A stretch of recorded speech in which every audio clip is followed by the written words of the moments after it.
As you watch this video, kindly like, share, and subscribe to my YouTube channel so that whenever I post a new video, you'll be the first to be notified. In the heart of Umuahia, a small village known for its lush green fields and the rhythmic sounds of talking drums during festivals, there lived a young woman named Adaora. She was the pride of her mother, Mama Nkem, a widow who had worked tirelessly to provide for her only daughter. Adaora was a vision of beauty, tall, graceful, and with skin the color of rich mahogany. But what made her truly special was her kind heart and hardworking nature. Every morning, she could be seen helping her mother at the village market, selling yams and vegetables under the scorching sun. It was during one of these market days that she caught the attention of Hugo, a charming young man who had just returned from the neighboring town where he learned the trade of tailoring. Hugo was tall and confident, his eyes holding promises of love and adventure. Their courtship was the kind that made the village women smile with envy. The old women would often gossip under the shade of the baobab tree, whispering, "Ah, Adaora and Hugo. They are meant for each other." Evenings were their favorite time of the day. They would sit by the riverbank, their laughter mixing with the gentle croaking of frogs and the soft rustling of leaves. They spoke of a future filled with love, children, and prosperity. "Ada, I want to marry you," Hugo would often say, tracing circles in the sand. Adaora would blush, nudging him playfully. "Let's see if you keep your promises, Hugo." But fate had its plans. One early morning, while sweeping their compound, Adaora felt a sudden wave of dizziness. She paused, pressing a hand to her stomach. Something felt different. Days passed, and she could no longer ignore the signs. Her appetite had changed, and waves of nausea became a daily ordeal. With a pounding heart, she confided in Mama Nkem. "Mama, I think I am with child." The old woman sighed deeply, but pulled her daughter into a tight embrace. "My child, we will face this together." Excited yet nervous, Adaora hurried to Hugo's compound later that evening. She found him under the mango tree, mending a piece of cloth. "Hugo," she whispered, her voice trembling, "I have news. I am carrying your child." Hugo's hands froze. His face paled. "What do you mean, Adaora?" he asked, eyes darting around as if looking for an escape. "We are going to have a baby," she repeated, trying to smile. Instead of the joy she expected, Hugo muttered an excuse and left her standing there. Days passed, and Hugo avoided Adaora like a plague. Whenever she went to his house, his mother would glare at her from the doorway, lips pursed in disapproval. One afternoon, she found him near the village well, but he looked away as if he didn't see her. With tears threatening to spill, she grabbed his arm. "Hugo, why are you avoiding me? We need to talk." He pulled away, his voice low and filled with unease. I'm not ready for this, Ada. I need time." That night, Adaora sobbed in her mother's arms. "He doesn't want me anymore, Mama." Mama Nkem rocked her gently. "Some men are cowards, Ada. But you're strong. We will raise this child together." Weeks later, Adaora woke up to news that Hugo had left the village for the city. No warning, no goodbye. The morning Hugo left the village, Adaora sat outside their small mud hut, staring blankly at the dusty road that led to the city. The villagers bustled about their daily activities, women balancing firewood on their heads, children chasing each other barefoot in the sand, but Adaora's world had stopped. Mama Nkem sat beside her, her wrinkled hands gently resting on Adaora's trembling shoulders. "My daughter," she said softly, "life does not always give us what we want, but we must keep going." Tears streamed down Adaora's face. "Mama, how could he leave? He promised me a life. He promised me love." Mama Nkem sighed, adjusting the wrapper around her waist. "Men's words are like the wind, Ada. They blow sweet in your ears today, but can disappear tomorrow." Despite the pain, Adaora knew she had to face reality. Her belly was growing, and with each passing day, she felt the life within her kicking and turning. There was no time for sorrow. She had to think of how to survive. News of Adaora's pregnancy spread through the village like wildfire. Women gathered in small circles at the marketplace, speaking in hushed but judgmental tones. "Did you hear? Hugo ran away, leaving her with a child," one woman whispered to another. "She should have been smarter," another added with a click of her tongue. The sting of their words cut deep, but adaora held her head high as she walked through the village square. Each time she caught someone staring, she would press her hands against her belly, silently promising her unborn child that she would endure. At night, she lay awake, listening to the crickets outside and the soft snores of Mom and Kem. She whispered her fears into the darkness. "How will I feed my child? How will I give them a future without a father?" Mom and Kem, sensing her daughter's turmoil, reassured her. "Adaora, you are strong. You will find a way, and I will be by your side." With no man to provide for her, adaora had to find work. At the break of dawn, she would fry akara by the roadside, the sizzling of the hot oil filling the air. The early morning travelers would stop to buy from her, and she would flash them a tired but hopeful smile. Her hands, once soft and delicate, grew rough from the heat and the endless hours spent flipping the akara balls in the scorching oil. In the afternoons, she tied a basket of ripe plantains on her head and walked through the village, hawking under the merciless sun. "Buy your sweet plantains freshly fried," she called out, her voice strong despite the weariness in her bones. When evening came, she took in laundry from the wealthier families, scrubbing and wringing until her fingers ached. Mom and Kem, though old and weak, helped where she could. "You must rest, adaora," she often said. But adaora refused. "Mama, I must do this for my child." The day adaora went into labor, a heavy rain poured over the village, drumming against the thatched roof of their hut. She screamed in pain, clutching her mother's hand as the village midwife, Mama Ejima, urged her to push. "You are strong, adaora. Push, my child." With one final cry, adaora brought forth not one but two babies, a boy and a girl. Mama Ejima smiled as she wrapped them in cloth. Twins. A blessing indeed. Adaora held them close to her chest, tears of exhaustion and joy mingling on her face. "Daniel and Daniela," she whispered, naming them after the dreams she held for them. But the reality of raising twins hit hard. They cried in tandem, demanded attention, and more than she had ever anticipated. Adaora had to work twice as hard to ensure their survival. The first year with the twins was the hardest. The money from selling akara and hawking plantains was barely enough to buy food and clothes. There were nights adaora went to bed hungry, ensuring her children had the last morsel of food left in the house. One morning, as she set up her akara stand, a wealthy woman from the village walked by with her children. She looked at adaora with disdain. "Look at you, selling akara after all your beauty. If you had married a rich man instead of running after love, your life wouldn't be like this." Adaora clenched her fists but said nothing. She would not let anyone's words break her spirit. She returned home that night to find Daniela burning with fever. Panic gripped. Raising twins was no small feat as Daniel and Daniela grew. So did their needs.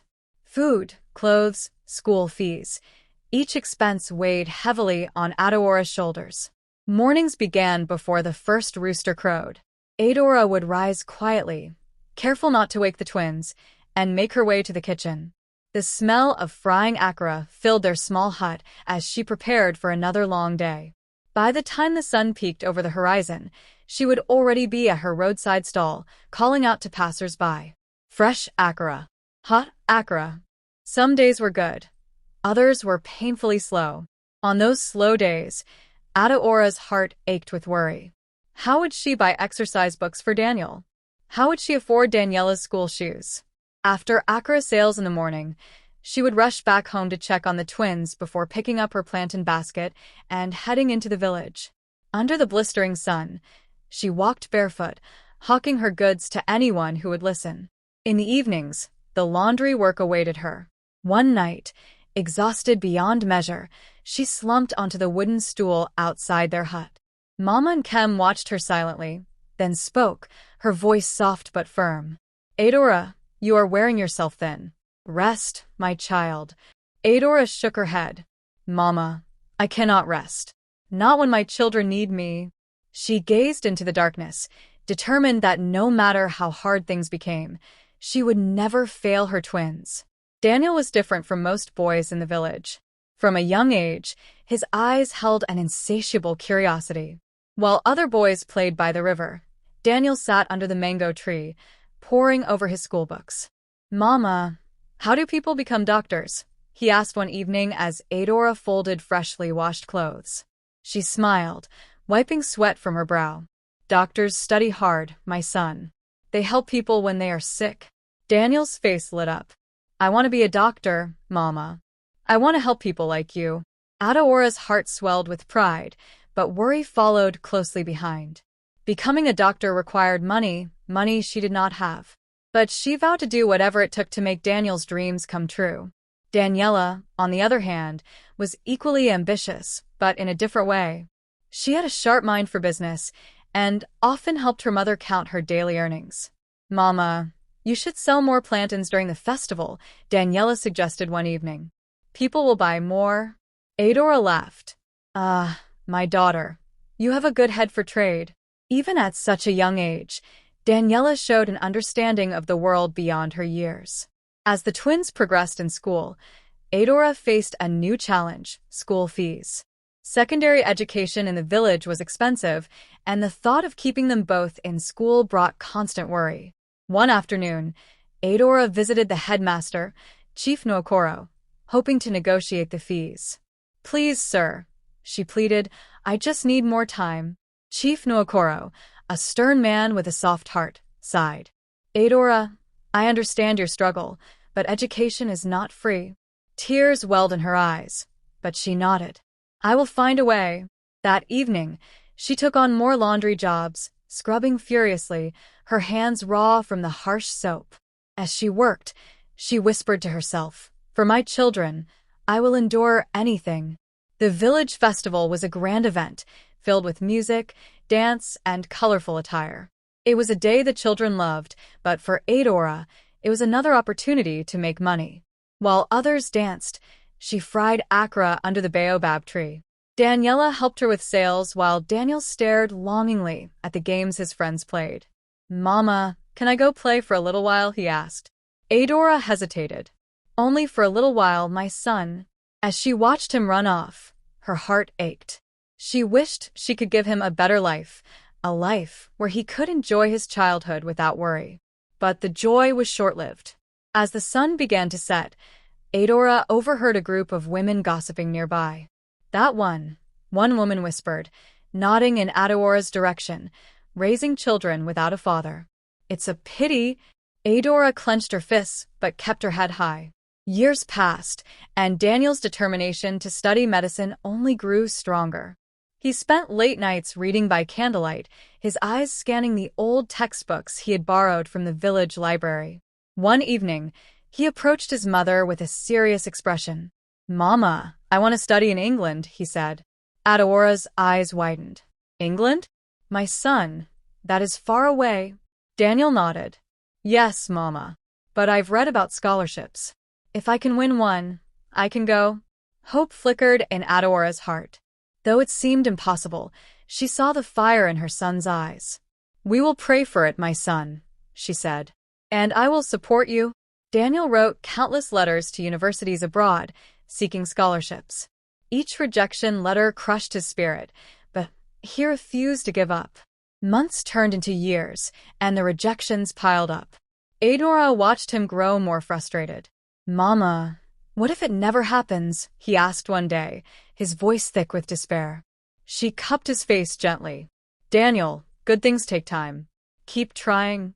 Her unwavering faith gave him strength, and he continued his pursuit, determined not to let his mother's sacrifices go in vain. While Daniel chased his dream of medicine, Daniela had dreams of her own. She wanted to go to university, but money was tight. One day, she decided to visit their Uncle Ifani, to ask for help. He listened patiently but then leaned back in his chair, a smirk playing on his lips. "I can help you, Daniela, but it will come at a cost." She frowned. "What do you mean, uncles?" He leaned closer, his voice low. "You know what I mean." Daniela's face hardened with disgust. I will find another way, she said, storming out of the house. A week later, Daniela found unexpected help from an elder in the village, Chief Okafor. I have seen your determination, my child, he said. I will sponsor your education. Overwhelmed with gratitude, Daniela promised to make him proud. After 3 years of relentless effort, the letter finally arrived. Daniel had been awarded a scholarship to study in England. Adaora cried tears of joy, embracing her son tightly. You did it, my son. The entire village gathered to celebrate, and for once, Adaora felt the weight on her shoulders lighten. As Daniel prepared to leave, Adaora's heart swelled with pride and sadness. My son, she said, holding his hands, always remember where you come from. I will, Mama, he promised. With that, he boarded the bus, leaving the village behind but carrying his mother's dreams with him. The plane ride to England was both thrilling and terrifying for Daniel. As he stared out the window, watching the clouds below, his mind raced with thoughts of his new life. Stepping into the bustling city of London, he was overwhelmed by the towering buildings, the cold air, and the fast-paced life of the people around him. Everything was so different from the dusty roads of his village. He carried his mother's words in his heart, and with each step, he reminded himself why he was there, to change their lives. The scholarship covered his tuition, but living expenses were another battle. Daniel took on part-time jobs, cleaning offices at night, working in a small restaurant after lectures. It was exhausting, but each time he thought of his mother back home, selling akara under the sun, he pushed himself harder. Back in the village, Daniela juggled her university studies while helping their mother with her small businesses. She often rushed home from lectures to fry akara or sort plantains for the next day's hawking. One evening, while returning from the market, she overheard some women gossiping. Look at Adaora's daughter, one said with a smirk. She's just like her mother, struggling, hustling. No man will want her. Daniela clenched her fists but kept walking. She had learned from her mother that words were only as strong as the power one gave them. Despite their struggles, she was determined to make something of herself. She excelled in her studies, often topping her class, and her lecturers began to notice her potential. Daniel found himself facing intense academic pressure. The medical program was rigorous, and the long nights of studying were taking a toll on him. He often called home, and his mother's voice was the only thing that kept him going. Daniel, my son, Adaora would say, just take it one day at a time. Remember why you are there. His classmates, mostly from wealthy backgrounds, didn't understand his struggles. While they worried about weekend trips and vacations, Daniel worried about sending money home to support his mother and sister. One evening, exhausted and frustrated, he almost gave up. But then he looked at an old photograph of his mother, standing by her akara stand, and found renewed strength. Daniela's education journey was not without obstacles. At one point, her tuition fees were due, and the burden weighed heavily on her shoulders. She thought of going back to Uncle Afani but quickly dismissed the idea. Instead, she approached Chief Okafor again. Chief, I will pay you back someday, I promise, she pleaded. The old man smiled kindly. No need, my child.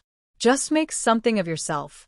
Daniela felt immense gratitude, but also a burning desire to prove that she was worth the investment.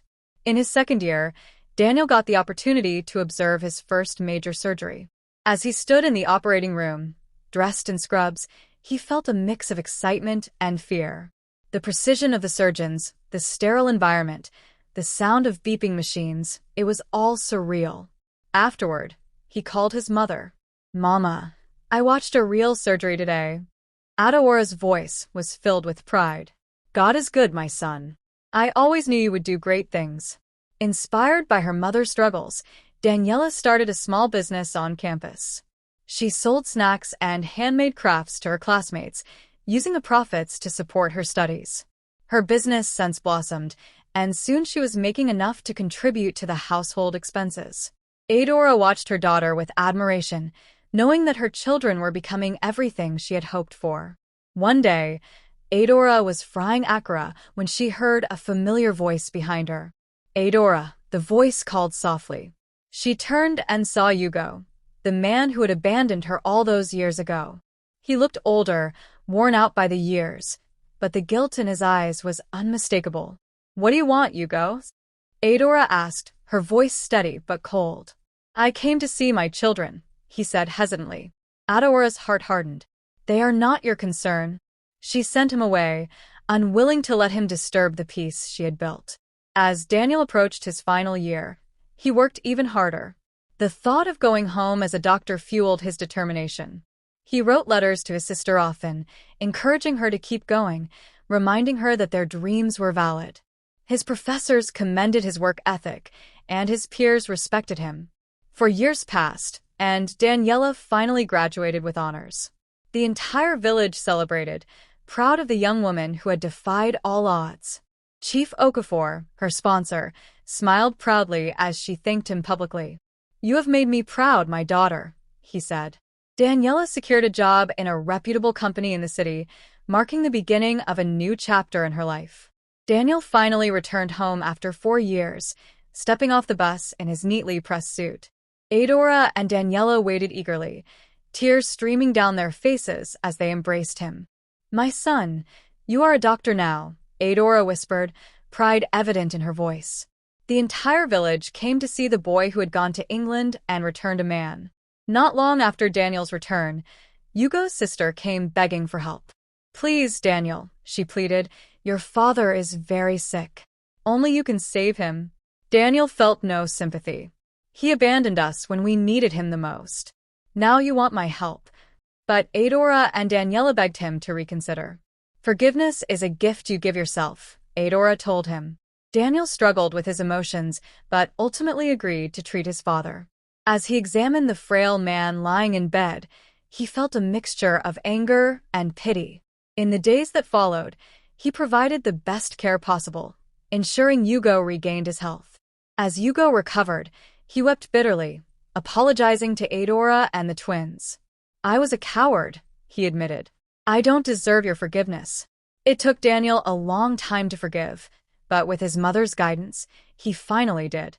Slowly, they rebuilt a fragile relationship, though things were never the same. With their struggles behind them, the family moved forward. Daniel opened a small clinic in the village, Daniela thrived in her career, and Adaora finally rested, knowing her sacrifices had not been in vain. One evening, as they sat outside their home, watching the sunset, Adaora smiled. "My children," she said, "we have come a long way." And indeed, they had. That brings us to the end of this video. I hope you enjoyed it. Thanks for watching.